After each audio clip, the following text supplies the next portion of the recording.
Hello students. आज हम बहुत ही इम्पोर्टेंट चैप्टर रासायनिक गतिकी के बारे में बात कर रहे हैं। इस चैप्टर से लगभग एक क्वेश्चन लॉन्ग आने का चांस रहता है और एक क्वेश्चन शॉर्ट। लगभग अगर लॉन्ग एक आया तो 5 मार्क्स और शॉर्ट आया तो 2 मार्क्स, मतलब 7 मार्क्स और ऑब्जेक्टिव आया तो बोनस है। अब इस चैप्टर में हम डिटेल्ड इन्फॉर्मेशन देंगे लाइव क्लासेस जूम पे। यहाँ हम शॉर्ट इन्फॉर्मेशन दे रहे हैं आपको। शॉर्ट इन्फॉर्मेशन में 7 मार्क्स आप ले सकते हैं। जैसे कि पहले चैप्टर को क्लियर कर लेते हैं कुछ टर्म्स के रिलेटेड। रासायनिक गतिकी।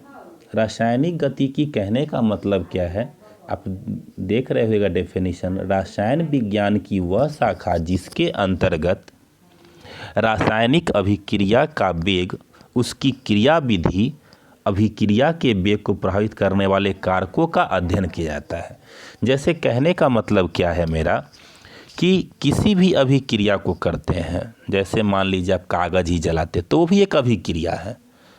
कागज़ क्या होता है, जल रहा है तो वो भी एक क्या है, अभिक्रिया है। कागज़ क्या आपके लिए अभिकारक है और राख जो है आपके लिए क्या है, प्रतिफल है।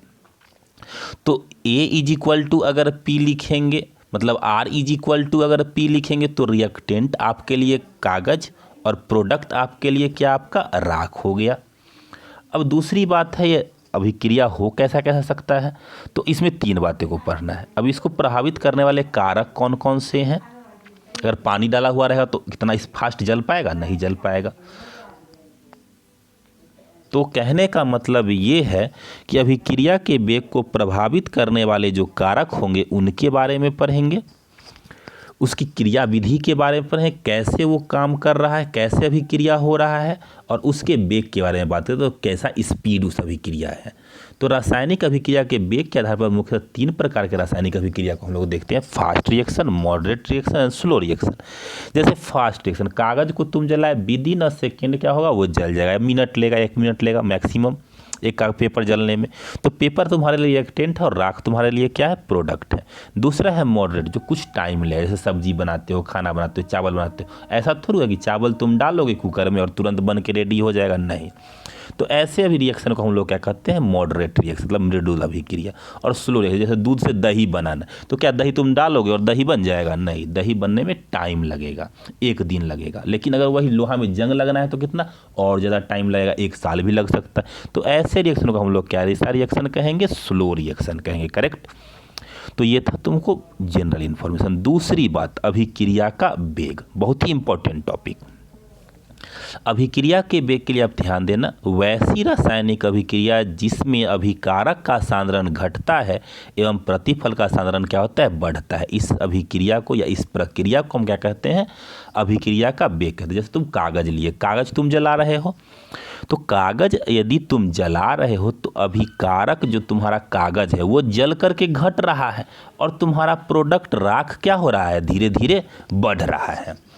तो अभिकारक में तो तुम्हारा सांद्रण का वेग जो है, अभिकारक का सांद्रण घट रहा है लेकिन प्रतिफल सांद्रण क्या हो रहा है, बढ़ रहा है। इसी प्रक्रिया को हम क्या कहेंगे, अभिकारक का वेग कहेंगे, या अभिक्रिया का ही वेग कह सकते हो। तो अभिक्रिया का वेग को हम लोग क्या लिख सकते हैं, सांद्रण में परिवर्तन बटा समय में परिवर्तन। तो इसको सांद्रण में परिवर्तन को हम C1 और C2 मान ले, तो C1 का डिफरेंस और बता टाइम T का डिफरेंस, T2 माइनस T1, तो delta C by delta T लिखेंगे। यही मेरे लिए क्या होगा, अभिक्रिया का वेग होगा। अब रिएक्टेंट के लिए अभिक्रिया का वेग और प्रतिफल के लिए अभिक्रिया का वेग कहीं पूछता है। अभिक्रिया के अभिकारक के अभिक्रिया का वेग धनात्मक होता है ऋणात्मक, तो आपका क्या आंसर होना चाहिए, ऋणात्मक। और प्रतिफल के अभिक्रिया का वेग धनात्मक होता है ऋणात्मक, तो आपका आंसर क्या होगा, धनात्मक।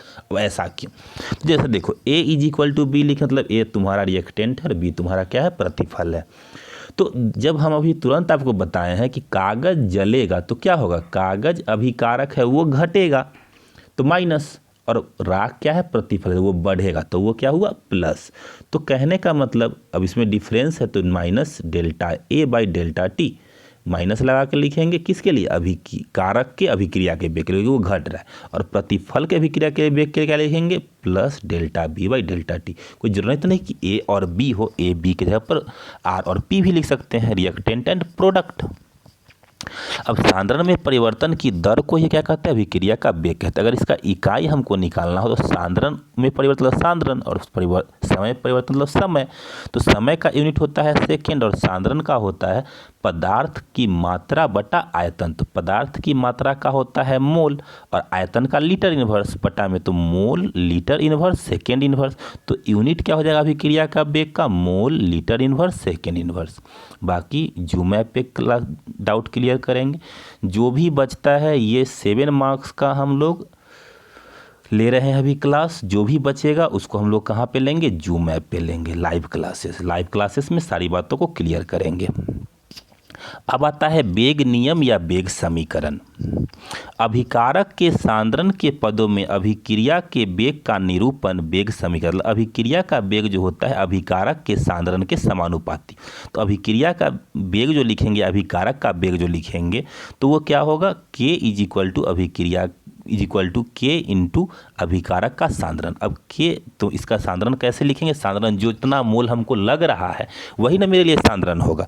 तो जो मोल लग रहा है तो उसके पावर में लिख देंगे। तो वेग समीकरण अगर लिखेंगे तो K A to the power A और B टू दी पावर क्या आएगा, B। तो यही मेरे लिए क्या होगा, वेग समीकरण। अगर इस समीकरण के लिए देखोगे तो वेग समीकरण क्या होगा, K NO to the power 2 और F टू दी पावर 1। तो ये मेरा क्या होगा, वेग समीकरण। कहने का मतलब कि अभिक्रिया का वेग डायरेक्टली समानुपाती होगा अभिकारक के सांद्रण के, और जब समानुपाती का चिन्ह कहीं भी रहते तो एक कैसा चिन्ह आता है, K का साइन आता है। करेक्ट है। अब ये दूसरी बात के तीसरी बात पढ़ते हैं, इसको भी क्लियर कर लेते हैं, वेग और वेग स्थिरांक के बारे में। तो वेग और वेग स्थिरांक जैसे K देखे थे, K जो है वो वेग स्थिरांक है, और जो हम लोग delta C by delta T देख रहे थे वो तुम्हारा क्या था, वेग था। अब देखो, यह किसी क्षण में अभिकारक में प्रतिफलों में अभिकारक से प्रतिफल में परिवर्तित होने का वेग दर्शाता है। मतलब किसी भी क्षण में हो सकता है, ऐसा नहीं कि अभी हो रहा है फिर बाद में नहीं हो। किसी भी क्षण में अभिकारक से प्रतिफल में परिवर्तन होने का करता है, वेग को दर्शाता है, परिवर्तन को दर्शाता है। जबकि यह जो है एक इक्वेशन है, अनुपातिक स्थिरांक है। यह समय के किसी क्षण में अभिकारक के सांद्रण पर निर्भर करता है। यह कभी भी लेंगे तो अभिकारक के सांद्रण पर निर्भर करेगा, वेग बदलेगा घटेगा धीरे धीरे, लेकिन यह सांद्रण पर निर्भर नहीं करता है। यह विशेष अभिक्रिया के वेग से संबंध रखता है, जबकि सांद्रण पर निर्भर नहीं करता है, क्योंकि इसको सांद्रण से मतलब ही नहीं कि तो स्थिरांक है, कांस्टेंट है। तीसरी बात है, अभिक्रिया प्रारंभ हो जाने पर यह समय के साथ क्या होता है, घटते जाता है। किसका वेग, अभिकारक का वेग धीरे धीरे क्या होगा, घटेगा, और प्रोडक्ट का वेग क्या, वेग कह सकते हैं, फिर सांद्रण कह सकते हैं, बढ़ेगा। तो अभिक्रिया का जो वेग होगा, सांद्रण जो होगा, धीरे धीरे क्या होगा, प्रारंभ होने पर, अभिक्रिया प्रारंभ होने पर यह समय क्या होगा, घटेगा वेग। यह स्थिर रहता है, अभिक्रिया की प्रगति पर निर्भर करता है, कैसा अभिक्रिया परफॉर्म कर रहा है उसके हिसाब से क्या करेगा, ये निर्भर करेगा, क्योंकि ये स्थिरांक है। अब इसकी विशेषता क्या है, अब देख सकते हो, इसको लिख लेना, सारा डिस्कस करेंगे बाद में।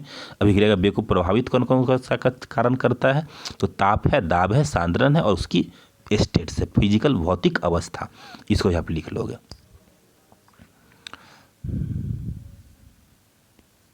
इसे आप लिख लोगे, फिर इसको आपको हम लोग क्लियर करेंगे ऑनलाइन क्लासेस में।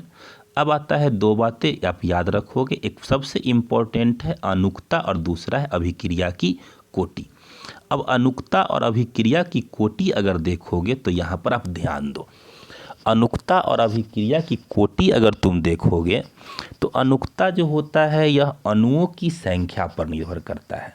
बिल्कुल, पहले अनुक्ता आप समझ लो, अनुक्ता क्या है, यह अणुओं की संख्या, जितना अणु होगा उसमें वही उसका मान हो गया। जबकि यह अणु की संख्या पर निर्भर नहीं करता है अभिक्रिया कोटि, उसके सांद्रण के पदों के योगफल पर निर्भर करता है। मतलब जो भी उसका सांद्रण होगा, बढ़ेगा घटेगा, तो सांद्रण कोई ये नहीं कि पूर्णांक में ही बढ़ेगा, अंक में ही बढ़ेगा, किसी चीज़ में बढ़ सकता है, भिन्न अंक में ही बढ़ सकता है, आधा एक डेढ़ कुछ भी हो सकता है। तो कहने का मतलब ये है कि ये सिर्फ परमाणुओं पर निर्भर करता है, जबकि क्या करता है, सांद्रण के घातांकों के योगफल पर निर्भर करता है। यह संपूर्ण अभिक्रिया के रासायनिक समीकरण द्वारा निर्धारित की जाती है, जबकि यह प्रायोगिक आंकड़ों की सहायता से निर्धारित करता है। प्रयोगशाला में हो रहा है तो इसका जो है सो प्रयोग इसके हिसाब से ही इसको निर्धारित कर सकते हैं, घट सकता है, लेकिन ये जो है सैद्धांतिक मान है। यह पूर्णांक, यह हमेशा पूर्णांक लेकिन 3 से अधिक नहीं होती है जनरली, लेकिन हमेशा पूर्णांक में, यह पूर्णांक और भिन्नांक दोनों में हो सकता है। कौन? अभिक्रिया की कोटि। यह सैद्धांतिक मान है, जबकि यह क्या है? प्रायोगिक मान है, जो समय के साथ क्या होता है? बदलते रहता है। अब इसको एग्जाम्पल से देख लीजिए। जैसे H2O की अनुकता कितना है? 1 है। जैसे X है अणु और प्रतिफल अनुकता कितना होगा? 1 X + Y और प्रतिफल तो 2 अणु है रिएक्टेंट में, तो अनुकता कितना? 2 2Y है तो प्रतिफल तो अनुकता कितना? 2 2X + Y तो प्रतिफल बना रहा है तो अनुकता कितना? 3। इसी तरीके से ये अनुकता है, अणुओं की संख्या है। लेकिन इसी जगह पर अगर हम ले लें अभिक्रिया की कोटि, ऑर्डर ऑफ रिएक्शन ले लें, तो अभिक्रिया की कोटि निर्भर करता है उसके सांद्रण पर। जैसे सांद्रण देखिए, यहाँ पर अगर अनुकता देखें तो अनुकता 2 है, CH3COOH + H2O, तो यहाँ पर अनुकता 2 है, लेकिन ये इसका अभिक्रिया की कोटि कितना है? 1 है। कहोगे सर जी ई कैसे हुआ? तो देखो बउआ, समझो इस बात को। CH3COO CH3 है, CH3COO CH3 + H2O, क्योंकि वाटर का, जल का जो सांद्रण है यहाँ नहीं घटता है न बढ़ता है, क्योंकि जो ये अम्ल है, ये CH3COO CH3 है, ये जो कंपाउंड है, ये जो यौगिक है, ये इसका तो सांद्रण परिवर्तन होता है, लेकिन ये बहुत कम पावरफुल होने के कारण इसके सांद्रण में तो आप परिवर्तन देख सकते हैं, लेकिन जल के सांद्रण में कोई परिवर्तन नहीं होता है। तो इसीलिए इसका सांद्रण परिवर्तन कितना हो गया? 0। तो इसीलिए यहाँ पर अगर ऑर्डर ऑफ रिएक्शन देखोगे तो इसका 1 और इसका 0 प्रायोगिक मान है, तो 1 + 0 1, तो अभिक्रिया की कोटि इसके लिए 1 है। लेकिन यहाँ पर ध्यान रखना, अभिक्रिया की कोटि इसके लिए 1 है ऑर्डर ऑफ रिएक्शन, लेकिन अनुकता की बात करें तो अणु कै गो है? 2 गो है, लेकिन दिखने में क्या गो लग रहा है? 1 ही गो। तो ऐसे रिएक्शन को हम लोग छदम प्रथम कोटि की अभिक्रिया भी कह सकते हैं, छदम प्रथम कोटि की। जैसे यहाँ देख लो H2 + Br2 2HBr, तो यहाँ रेट अगर देखो तो H2 का 1 है और Br का क्या है? हाफ है। तो ऑर्डर ऑफ रिएक्शन क्या देखो? 1 + 1/2 = कितना है? 3/2। तो यहाँ अगर तुम कहोगे तो यहाँ फिर से तुम कह लो कि यहाँ तुम्हारे लिए अभिक्रिया की कोटि 3/2 है, लेकिन यहाँ पर अनुकता तुम्हारे लिए कितना है? 1 + 1 2 है। ध्यान रहे, तो इसीलिए जो भी घात का योगफल होगा, जैसे इसको देख लो, रेडियो के A⁴ B = 1/2, तो 3/2 आप प्लस 1/2, जिसको आप कैलकुलेट करोगे तो कैलकुलेट करोगे कितना आ जाएगा? लगभग 2 आ जाएगा। तो अभिक्रिया की कोटि कितना हो गया? 2 हो गया। लेकिन अगर इसी में अगर हम तुमको बात करें फिर आगे रेट K = X⁴ और Y = 1/2, तो 1/2 + 1/2 2/2 कितना आ जाएगा? 1। तो अभिक्रिया की कोटि कितना? 1। तो इसको आप ध्यान रखोगे, ये बहुत ही इंपॉर्टेंट है अभिक्रिया की कोटि। अब आइए शून्य कोटि की अभिक्रिया, VVI टॉपिक है ये। शून्य कोटि की अभिक्रिया मतलब वैसा रासायनिक अभिक्रिया जिसमें अभिकारक के सांद्रण के घातों का योगफल क्या हो? शून्य हो, उसे हम क्या कहते हैं? शून्य कोटि का अभिक्रिया कहते हैं। इसको बाद में समझना जूम पे। इसके लिए इक्वेशन को समझो। इक्वेशन ये रहा, आप इसको लिख करके डायरेक्ट इक्वेशन A = प्रतिफल, तो हम लोग बोले क्या है? वैसा अभिक्रिया जिसके अभिकारक के सांद्रण घातांकों का योगफल क्या है? शून्य है। मतलब A के सांद्रण का घातांक का योगफल क्या होगा? शून्य, क्योंकि A ही तुम्हारा क्या है? अभिकारक। वैसा रासायनिक अभिक्रिया जिसके अभिकारक के सांद्रण के घातों का योगफल क्या हो? शून्य हो, उसे हम शून्य कोटि अभिक्रिया। तो A से बना प्रतिफल, तो अभिकारक का वेग क्या हो जाएगा? हम बोले हैं डायरेक्टली प्रोपोर्शनल टू K देते हैं, डायरेक्टली प्रोपोर्शनल टू रिएक्टेंट मतलब अभिकारक देते हैं, लेकिन यहाँ पर जब K का जब डायरेक्टली प्रोपोर्शनल का साइन हटाएंगे तो एक वैल्यू क्या आएगा? K आएगा। तो यहाँ पर K0 मान के चलते हैं, K0 A। और अभिक्रिया के वेग में परिवर्तन होता है, इसको डिफ्रेंशिएट कर लो। तो अभिक्रिया का मतलब किसके अभिक्रिया? मतलब A का, तो -dA/dt, क्योंकि रिएक्टेंट के साइड है, तो -dA/dt = K0 × A। अब बात अगर तुम कर लो dA = K0 dt, अब इंटीग्रेट कर लो इसको, कितना से कितना तक इंटीग्रेट कर लो? Minus integrate both side with limit A to A0। A to A0 अगर इंटीग्रेट करोगे, A0 मतलब 0 कम वाला, A ऊपर वाला, ज़्यादा वाला, तो ज़्यादा वाला को ऊपर रखते हैं, कम वाले को नीचे।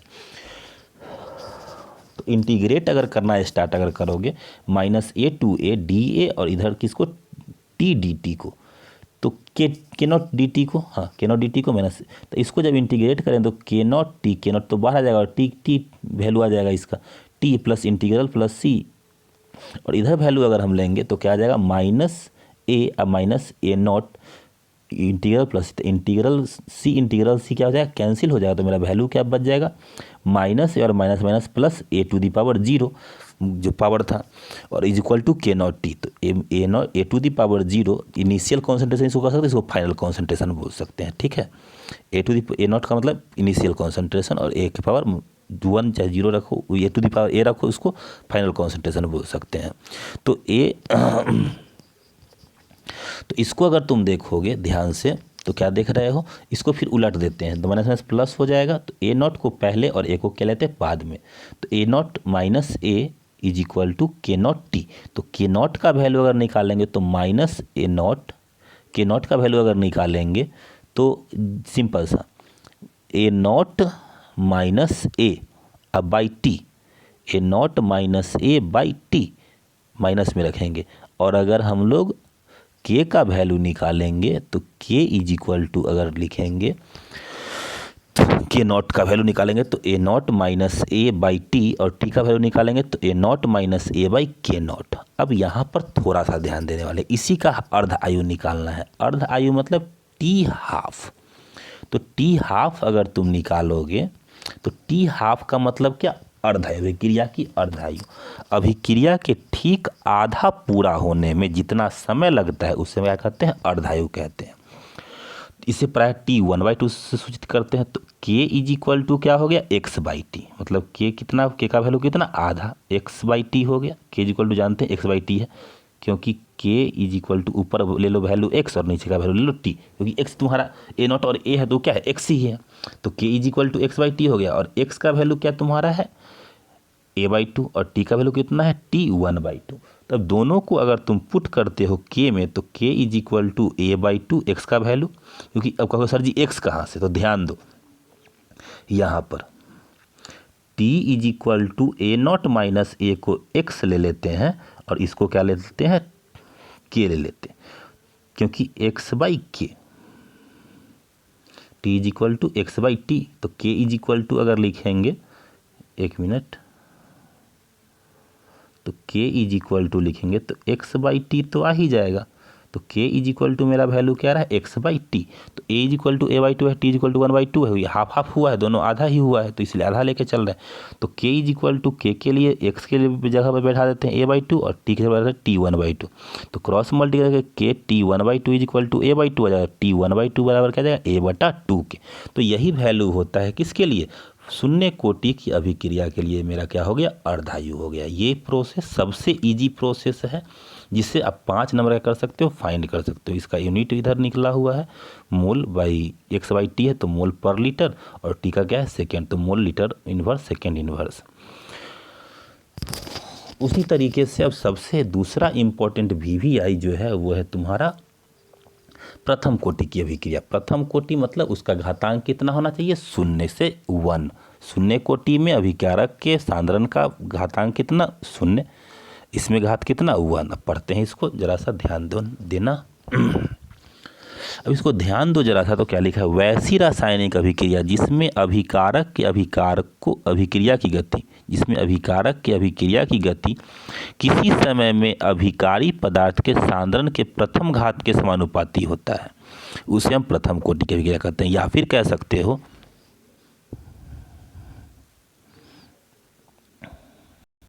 हाँ, तो बच्चों अब बात करते हैं प्रथम कोटि की अभिक्रिया। प्रथम कोटि की अभिक्रिया में क्या लिखा हुआ है, वैसी रासायनिक अभिक्रिया जिसमें अभिकारक के अभिक्रिया की गति किसी समय में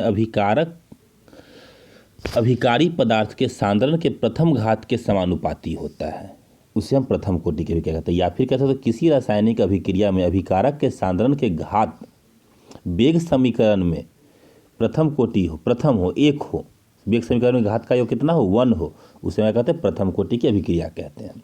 जैसे यहाँ पर थोड़ा ध्यान देने वाली बात है, क्योंकि इसको ध्यान से नहीं देखो तो फिर गड़बड़ हो जाएगा तुम्हारा सारा काम। ए इज इक्वल टू मतलब ए अभिकारक और पी प्रतिफल है। तो अभी अभिक्रिया शुरू ही नहीं हुआ है, टी इज इक्वल टू कितना है, 0 है। तो टी इज इक्वल टू 0 अगर है, अभिक्रिया स्टार्ट ही नहीं हुआ तो प्रोडक्ट कुछ बनेगा ही नहीं, तो यहाँ प्रोडक्ट कुछ भी बना भी नहीं। तो ए इज इक्वल टू क्या है, 0 है। कितने समय में, t इज इक्वल टू 0 समय। लेकिन t जब कुछ समय हो जाएगा, कुछ समय बाद अगर देखेंगे तो a minus x is equal to क्या आ जाएगा, x। मतलब ऐसा क्यों, t समय बाद कोई सब्सटेंस x बनेगा तो अभिक्रिया में से, अभिकारक में से प्रतिफल अगर x उतना ही क्या हो जाएगा, अभिकारक में से घट जाएगा। तो अभिकारक कितना बचेगा, a माइनस एक्स। फिर से ध्यान दो, a is equal to P है, a अभिकारक है और p तुम्हारा क्या है, प्रतिफल है। तो a minus x is equal to क्या हो जाएगा, x। क्यों x, क्योंकि एक सब्सटेंस t समय बाद अगर बना है तो उतना ही a में से क्या हो जाएगा, घट जाएगा। तो अभिक्रिया का वेग हम फिर पढ़ाए थे क्या, डायरेक्टली प्रोपोर्शनल टू अभिकारक के सांद्रण। तो अभिकारक के सांद्रण क्या है, a माइनस एक्स है अभी, तो directly proportional a minus x to the power कितना, 1। क्योंकि 1 क्यों, तो 1 इसलिए क्योंकि ये प्रथम कोटि की अभिक्रिया है। तो अभिक्रिया का वेग क्या हो जाएगा, k a minus x to the power 1। अभिक्रिया का वेग क्या होता है, dx बाई डी टी। तो dx by D T is equal to K A minus X. तो dx is equal to K A minus X D T. तो dx बटा A minus x is equal to करें तो क्या आ जाएगा, के डी टी आ जाएगा। अब समीकरण 1 को दोनों तरफ समाकलन करें तो dx बटा ए माइनस एक्स का वैल्यू लेंगे तो माइनस लॉग ए माइनस एक्स आएगा और के डी टी का वैल्यू क्या आएगा, के टी प्लस सी आएगा। करेक्ट है। अब मान लो लॉग ए माइनस एक्स इसका वैल्यू आ गया है इंटीग्रल का और इसका के टी प्लस सी आ गया है। अब टी को मान लो 0 और एक्स को मान लो 0। इसको भी समीकरण 2 मान के चल रहे हैं, इसको समीकरण 1। अब टी को 0 मान लो और एक्स को क्या मान लो, 0 मान के देखते हैं क्या आता है। तो लॉग ई ए माइनस एक्स बराबर के 0 प्लस सी, जहाँ जहाँ टी था वहाँ 0 बैठा दिए और जहाँ एक्स था वहाँ भी क्या कर दिए, 0 बैठा दिए। तो ये 0 बैठा था, माइनस लॉग ई ए बराबर 0 प्लस सी। तो सी का वैल्यू क्या आ गया, माइनस लॉग ई ए। ई सी का वैल्यू आ गया प्लस सी जो था उसका वैल्यू। तो सी का वैल्यू क्या मेरा है, लॉग ई ए। ई बेस होता है किसी भी लॉग के लिए, तो लॉग इस यहाँ भी ई रख सकते, कोई दिक्कत नहीं है। लॉग ई ए और किसका वैल्यू, सी का। तो इस सी का वैल्यू समीकरण कितना में डाल दे, 3 में। सी का वैल्यू किस में डाल, 3 में। तो सी का मान समीकरण 2 में जब डालेंगे तो माइनस लॉग ई ए माइनस एक्स बराबर के टी। अब प्लस सी के जगह पर माइनस लॉग ई ए डाल दी यहाँ वाला वैल्यू। अब इसको इधर लेके जाएंगे तो क्या वैल्यू हो जाएगा, माइनस लॉग ई ए माइनस एक्स प्लस लॉग ई ए। तो दोनों लॉग ई ए हो गया, अब is equal to K T. अब लॉग ई ए लॉग ई बेस है, ई को भूल जाओ, लॉग ए माइनस एक्स और लॉग ए याद रखो ऐसे, ई को भूल के चलो। तो लॉग ए माइनस एक्स और लॉग ए बराबर के टी। इसको अगर तुम इधर ले जाओगे तो लॉग ई को छोड़ दो, लॉग ए माइनस लॉग ए माइनस एक्स, प्लस वाला को इधर ले, माइनस वाला को इधर ले लिए। अब जानते हैं कि लॉग ई तुम्हारा ई ए मतलब लॉग ए माइनस एक्स, तो इसको बटा में ले सकते, माइनस में है तो लॉग ई ए बटा एक्स बराबर के टी हो जाएगा। और इतना लॉग ई का वैल्यू जो होता है क्या हो जाएगा, 2.303 लॉग ए बटा A minus x is equal to K T. तो यहाँ के का वैल्यू निकालेंगे तो क्या जाएगा, 2.303 बाई टी लॉग ए बटा ए माइनस एक्स, और टी का वैल्यू निकालेंगे तो 2.303 बाई के लॉग ए बटा ए माइनस एक्स। अब इसके लिए भी तुमको एक और कंसेप्ट है इंटीग्रेशन का, ये एक कंसेप्ट है, एक इंटीग्रेशन कंसेप्ट है। इंटीग्रेशन कंसेप्ट को भी देख सकते हो।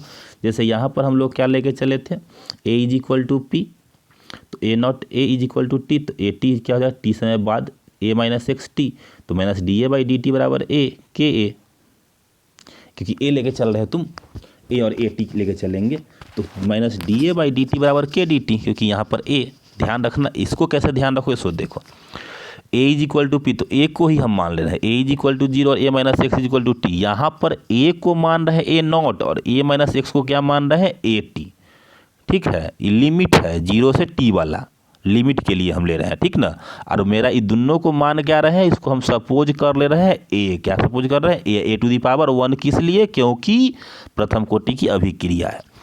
तो minus D A by D T is equal to क्या हो जाएगा, के ए, और minus D A by A, इधर वाला ए इधर ले जाएंगे तो क्या वैल्यू निकल के आएगा, के डी टी। अब इंटीग्रेट कर देंगे इसको both side with limit A 0 to A T. तो A 0 to A T integrate करेंगे तो 1 बाई ए और डी ए हो जाएगा ना, 1 बाई ए डी ए, क्योंकि देख लो 1 बाई ए और डी ए, तो माइनस तो पहले ही बाहर, इंटीग्रल ए आ जाएगा इसका वैल्यू, और A0 से ए तुम्हारा क्या है, लिमिट है AT बराबर KT। अब इसको तुम लेके चलोगे तो इंटीग्रेट कर देगा, minus integral AT minus integral A0 is equal to KT। तो इसको माइनस माइनस प्लस हो जाएगा, फिर इसको उलट देंगे तो integral A0 minus integral AT is equal to KT। अब K का वैल्यू अगर KT इज इक्वल टू लिखेंगे तो फिर ये इंटीग्रल क्या हो जाएगा, A0 बटा AT, क्योंकि लॉगरिथम वाला वैल्यू ही कन्फर्म यहाँ पे कर रहे हैं। अब K का वैल्यू लिखेंगे तो 1/t integral A0 by AT, और A0 किसको माने हो, A को, और AT किसको माने हो, A माइनस एक्स को। तो AT की जगह पर A माइनस एक्स रख दिया, A0 की जगह पर A रख दी, तो K is equal to 1/2 integral A बटा A माइनस एक्स, और इस इंटीग्रल का वैल्यू हम लोग कितना डालते हैं, 2.303 लॉग। तो K का वैल्यू क्या है, 1/t 2.303 लॉग A बटा A माइनस एक्स। तो K का वैल्यू कितना, 2.303 बाई टी लॉग A बटा A माइनस एक्स। ये फाइनल इक्वेशन, इसको आपको याद रखना होगी, यही काम देगा आपको। अब इसकी अर्धायु देखते हैं, अर्धायु भी इसका काफ़ी इंपॉर्टेंट है। अब फिर से देखिए, अर्धायु की अगर बात करें तो x is equal to 1a/2 हो जाएगा, और t is equal to t1/2।